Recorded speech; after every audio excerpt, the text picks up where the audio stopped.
오펜하이머는 20세기 중반에 가장 위대한 물리학자의 이름이자 또 지난달에 개봉한 영화 제목이기도 합니다. 이 과학자의 삶을 배경으로 한 영화가 51개국에서 전 세계적으로 개봉한 이후로 지금까지 한 7억 불이 넘는 수익을 올렸습니다. 7억 불 정도면 700 밀리언 정도 됩니다. 1조에 가까운 수익을 올리고 있는데, 대중이 이렇게 큰 관심을 가지는 여러 가지 이유들이 있어요. 크리스토퍼 놀란이라는 대단한 감독, 또 유명한 배우들, 음악, 영상, 편집 등 있는데, 이 영화의 주제 자체가 전쟁, 핵폭탄, 과학자라는 좀 민감하지만 또 필연적인 주제를 담고 있어서 그렇게 사람들이 관심을 가지는 것 같습니다. 이번 8월 기쁨의 달로 열고 광복주의를 맞으면서 우리는 기쁘도다 첫 번째 말씀을 나눴습니다. 8월 15일 일본 제국의 36년 동안의 불법적인 지배와 억압을 끝낼 수 있었던 방법, 그 주요한 도구는 나가사키와 히로시마에 떨어졌던 핵폭탄, 원자폭탄이었습니다. 사실 2차 세계대전 당시에 원자의 핵이 깨질 때, 핵 분열될 때 거기서 엄청난 에너지가 나온다는 것을, 폭발적인 에너지가 나온다는 것을 발견한 것이 이제 독일입니다. 그래서 미국이 그걸 보면서 독일이 그것을 가장 먼저 발견하게 되면서 그걸로 혹시라도 폭탄을 먼저 만들면 어떻게 되나 두려움이 있어서 먼저 이 핵폭탄 제조를 시작하지요. 그래서 맨하탄 프로젝트라고 불렀습니다. 로버트 오펜하이머는 극비로 이루어진 이 프로젝트에 정말 천재적인 과학자들을 모은 그 팀의 리더 역할을 감당했습니다. 그리고 결국 그가 원자폭탄의 아버지가 되죠. 원자폭탄이 개발됩니다. 독일이 먼저 항복하니까 이 원자폭탄을 어디에 써야 되나, 써야만 하나 하다가 그 타겟이 일본이 되었습니다. 그리고 폭탄이 투하됩니다. 2개 폭탄이 떨어져서 그 해에 이어진 그 사망자들이 16만 6천 명입니다. 그 대신 오펜하이머 이 영화는 극적으로 핵폭탄이 개발되고 투하되고 전쟁이 이기면서 끝나는 것이 아닙니다. 그 다음에 보니까 이 핵폭탄 기술이 소련으로 넘어가면서 이 오펜하이머 과학자가 공산주의자라는 의심을 받고 신문을 당하고 또 청문회도 끌려가게 됩니다. 수많은 사람들을 죽였다는 것에 대한 자책감과 자괴감을 가지게 됩니다. 그러면서 더 이상의 큰 살상은 없어야 되겠다. 그래서 수소폭탄 개발에 반대합니다. 그런데 이 영화는 그렇게 상관이 없을 수는 있지만, 최근 일본에서는 일본이 핵폭탄의 피해자 아니냐, 그러니까 가해자인 미국이 사과해야 된다라는 주장이 일어난다고 합니다. 그런데 맞다, 그들도 나름 피해자이기 때문에 미국이 사과해야 한다라고 동조하는, 좌우를 분간 못하는 사람들도 있다고 합니다.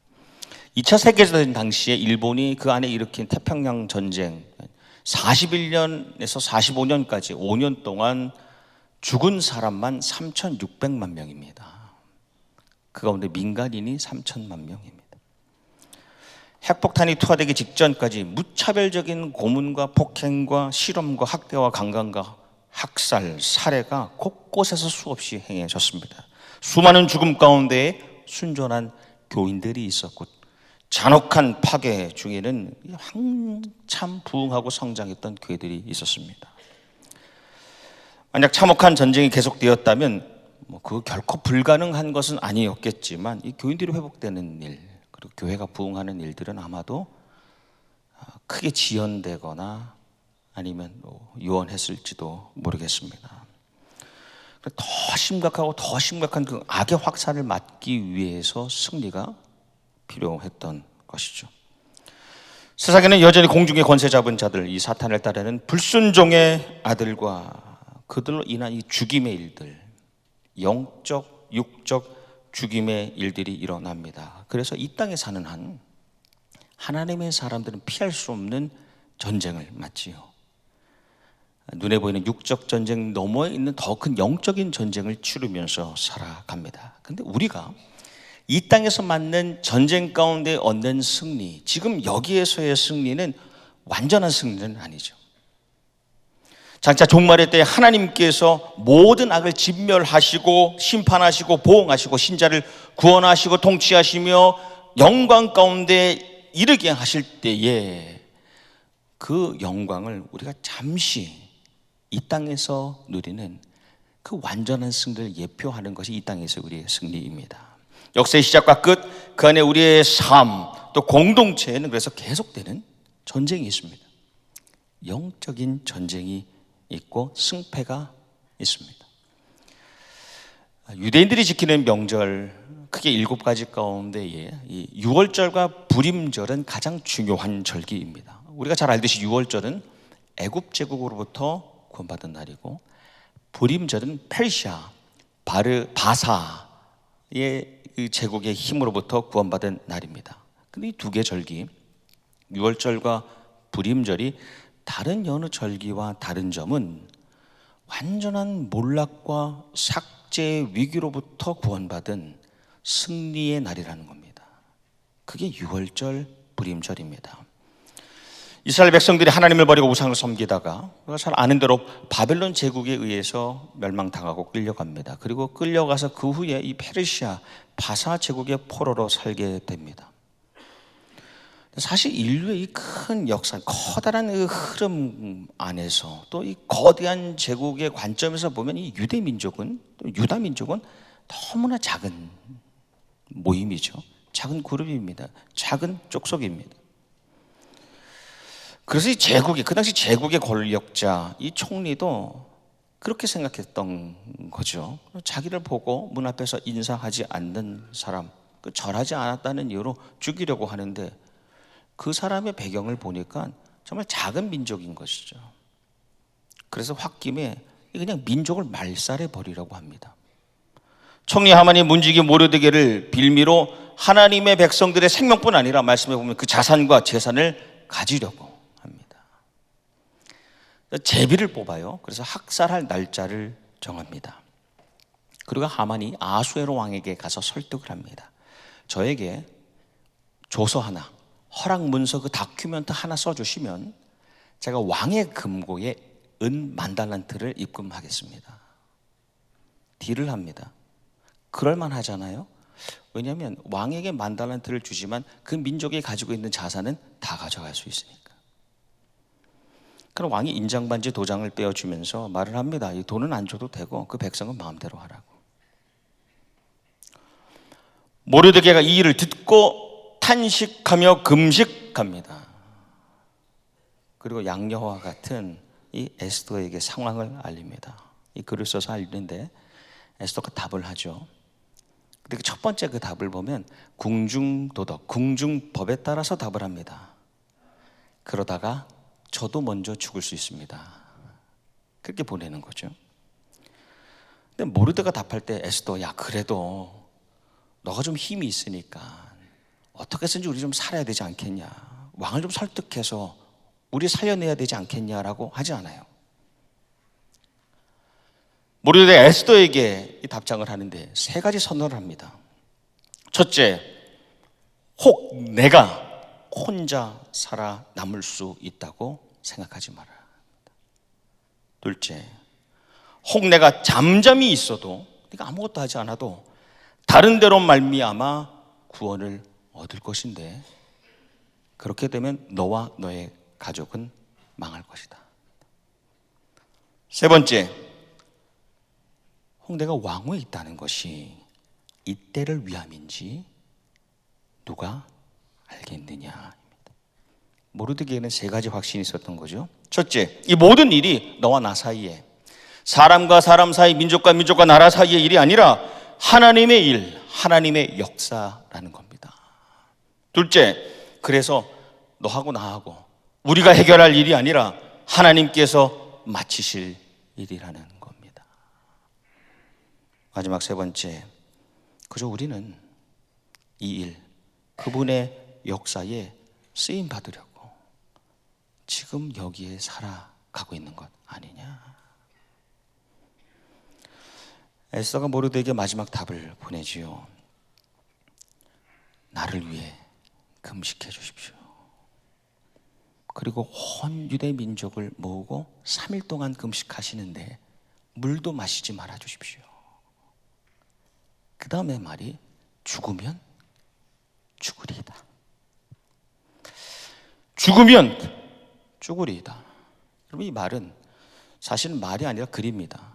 얼굴을 보면서 모르드게에게 죽으면 죽으리다가 아니라 글로 써서 보낸 겁니다. 그래서 아마도 이 모르드게는 그 에스더의 그 미세한 감정을 다 읽지는 못했을 겁니다.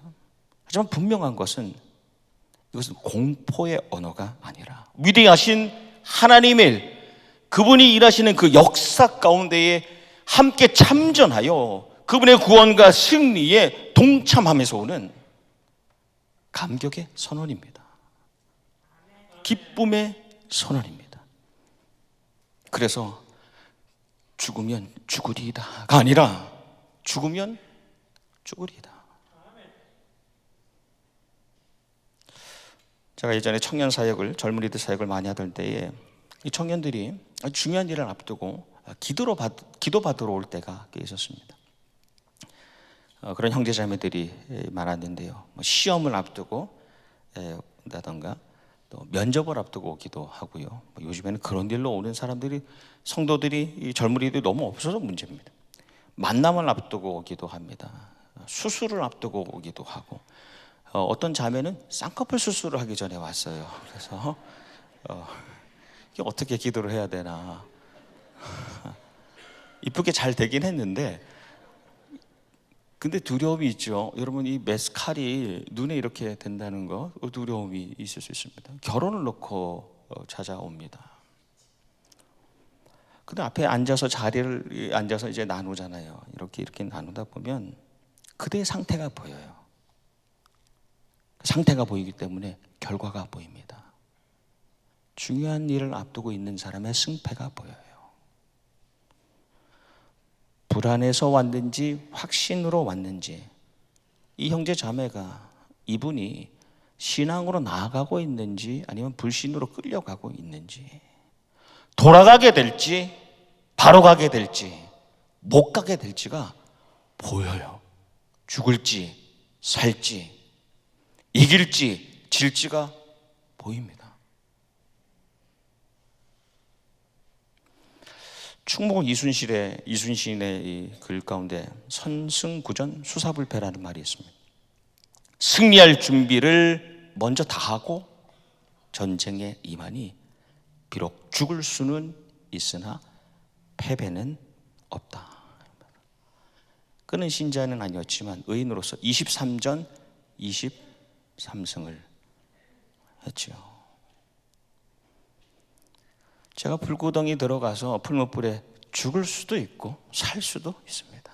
그러나 왕과 왕이 섬기는 우상에게는 절하지 않을 줄로 아십시오. 전쟁은 이미 얻은 승리를 확인하는 과정이 전쟁입니다. 질지 이길지 모르고 나가는 자는 이미 패배자이지요. 죽으면 죽으리이다. 하나님께서 주관하시는 하나님의 일, 역사, 이 영적인 전쟁에 참전하는 사람의 승리의 선언입니다. 죽으면 죽으리이다. 아버지의 뜻대로 되기를 원하나이다. 마지못해 끌려가는 말이 아닙니다. 이미 부활을 예언하시고 십자가로 향하시는 그리스도의 예언적인 승리 선언입니다. 아버지 뜻대로 되기를 원하나이다. 적어도 우리는 하나님의 자녀로 그리스도의 제자로 살아가는 성령 충만하다는 우리는 이 승리의 기쁨을 누리며 살기를 소망하는 것이죠. 네. 이미 이긴 경기, 축구 경기도요, 풋볼 경기도요, 우리 팀이 이겼다는 걸 알고 보면요, 마음이 불안하세요? 램즈가 이기고 보는 경기는 그렇게 마음이 편해요. 레이커스가, 다저스가 이기고 보는 경기는 누워서도 볼 수 있어요. 이길지 질지 모르는 경기는 앉아서 봅니다. 서서 봅니다. 에스더 9장 이 말씀을, 오늘 우리에게 주신 말씀을 여는 그 첫 구절에 보면 조금 몇 구절 지나서 드디어 왕이 내린 명령과 조서대로 시행하는 날이 되었다. 이날은 본래 유다 사람의 원수들이 유다 사람들을 없애려고 한 날인데 오히려 유다 사람이 자기를 미워하는 자들을 없애는 날로 바뀌었다. 이어서 5절 말씀에 유다 사람들은 그들의 원수를 다 칼로 죽여 없앴으며 자기들을 미워하는 자들에게 하고 싶은 대로 다 하였다. 이 말씀이 어떻게 다가오시는지 모르겠습니다. 그 다음에 왕이 에스더에게 마지막 요청이 뭐냐, 너가 바라는 것이, 마지막 원하는 것이 무엇이냐 라고 묻는데 에스더가 이렇게 답합니다. 하만의 10아들의 시체를 장대에 달아주십시오. 이 말씀이 즉각적으로 올 때는 불편합니다. 좀 부담돼요, 말씀 자체가. 제가 이제 목회를 하면서 우리 교회에서 이제 동역하는 동역자들, 우리 목사님들 설교에 대해서 뭐 이러쿵저러쿵 말을 보탠 그런 기억은 없습니다. 일단 그것은 성원 운반 일념, 성원을 운반하는 사역이기 때문에 그렇습니다. 거룩한 하나님의 말씀을 전달하는 사역이기 때문에 대수좀 말을 아낍니다. 또 그뿐 아니라 이 목회자들은요, 저를 포함해서 스스로 내 설교를 알아요. 그 스스로 발전시키려고 또 노력을 하지요. 뭐 텍스트나 컨텍스트, 메시지와 딜리버리 있어서 말이죠. 근데 몇 해 전에 교육자 회의 전에 우리 경건회를 돌아가면서 인도하는데 한 부목사님이 에스라 마지막 10장 말씀을 본문으로 메시지를 나누는데, 제사장 에스라가 이스라엘 백성들 가운데 이방 여인들을, 그 우상을 섬기는 여인들을 다 돌려보내라고 하긴 했지만 하나님은 가정을 사랑하시는 분이기 때문에 실제로는 그렇게 돌려보내지 않았을 것이다 라고 메시지를 전하더라고요. 순간 제가 마음이 많이 불편했습니다. 그래서 말을 했죠. 하나님의 말씀을 그렇게 온정주의로 인간의 심정 중심으로 해석하고 전달하면 하나님 말씀 전체를 왜곡하는 것이다. 하나님은 천국과 지옥을 두신 분이에요. 요즘 천국 지옥 설교 안 하죠. 왜냐? 전하는 자나 받는 자나 불편하기 때문에 그래요. 하나님은 축복과 저주를 내리시는 분입니다. 여러분 구약 말씀에 보면 축복을 받을 자와 저주를 받을 자에 대한 이야기가 거의 동일한 분량으로 쓰여 있습니다. 선함과 의로움은 상으로, 악함과 불의함에는 벌로 보응하시는 하나님의 절대 주권. 그것을 우리가 부정할 수 없는 것이죠. 제가 어린 시절에 말씀을 이렇게 배워가면서 제 인간적인 심정으로 좀 불편한 말씀이 있었어요. 좀 꺼려졌던 부분이 뭐냐면 사무엘상 17장 말씀에 다윗과 골리앗 이야기죠. 다윗이 그 소년이 이 골리앗의 이마에 물맷돌을 박아 넣습니다. 그 말씀 보면 이미 쓰러져서 죽었는데 이 소년이 굳이 달려가서 거인을 밟고 일어나서 거인의 칼을 빼가지고요, 이 목을 베는 거예요. 불편하잖아요, 즉각적으로는. 하지만 이 말씀의 장면은 첫째, 소년의 승리가 그가 가지고 있었던 칼에서 나오지 않았다는 겁니다. 칼이 없었어요. 둘째, 칼을 자랑하는 거대한 사람은 그 거대한 칼로 죽임을 당한다는 겁니다. 셋째, 하나님을 모독하는 자들은 결코 다시는 일어설 수 없음을 보이시기 위하여 이 장면을 만드신 거예요, 하나님께서. 우리 개인의 영적 전쟁도 그렇지 않습니까? 우리 삶에서 신앙생활을 시작했지만 계속해서 걸림이 되는 것이 있습니다. 나로 하여금 넘어지게 하고 지게 만드는 것들이 있습니다. 그것을 완전히 제하지 않으면, 칼로 베어내지 않으면, 십자가에 못 박지 않으면 다시 살아납니다.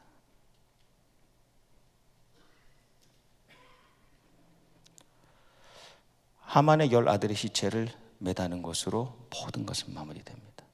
그리고 그 다음 날부터 이틀 동안 지키는 것이 부림절인데, 부림이라는 말은 부르에서 나왔어요.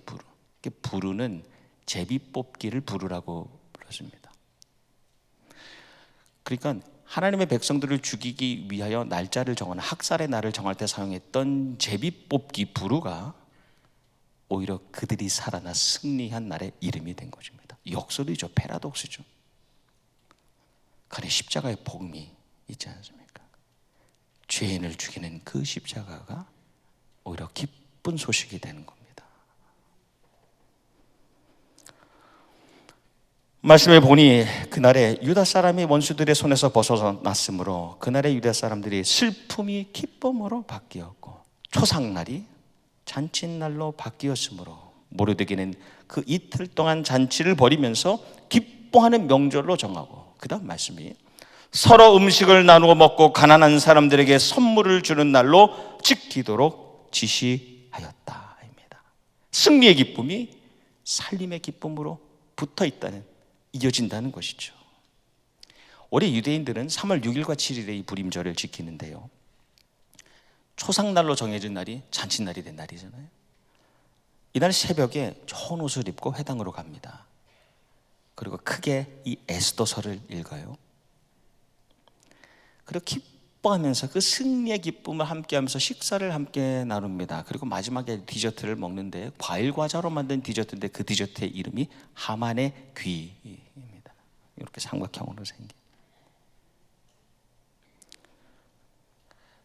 하만이라는 사람 자체가 싫은 것이 아니라 그를 통하여 구원하신 하나님의 그 구원의 기쁨을 좋아하는 것이죠. 무엇보다도 그 다음에 생명을 살려주신 하나님께 감사드리면서 다른 생명을 살리는 것으로 나아가는 겁니다.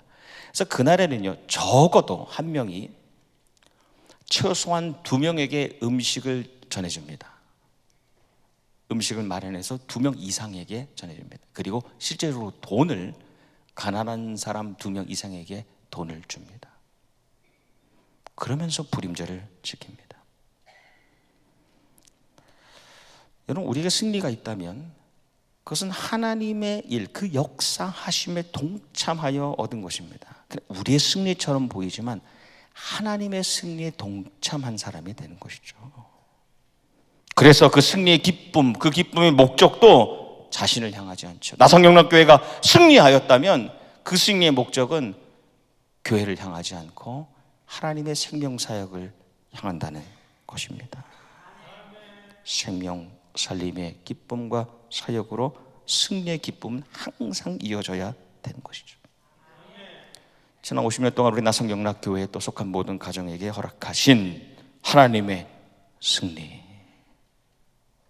하나님의 승리, 그리고 앞으로도 허락하실 하나님의 승리, 그분의 이기심을 미리 찬양합니다. 완전한 승리의 날까지, 주님 부르시는 그날까지 이 땅의 작고 큰 영육의 전쟁에서 승리자로 서는 교회, 그 안에 모든 하나님의 백성들 되시기를 주님의 이름으로 축원합니다.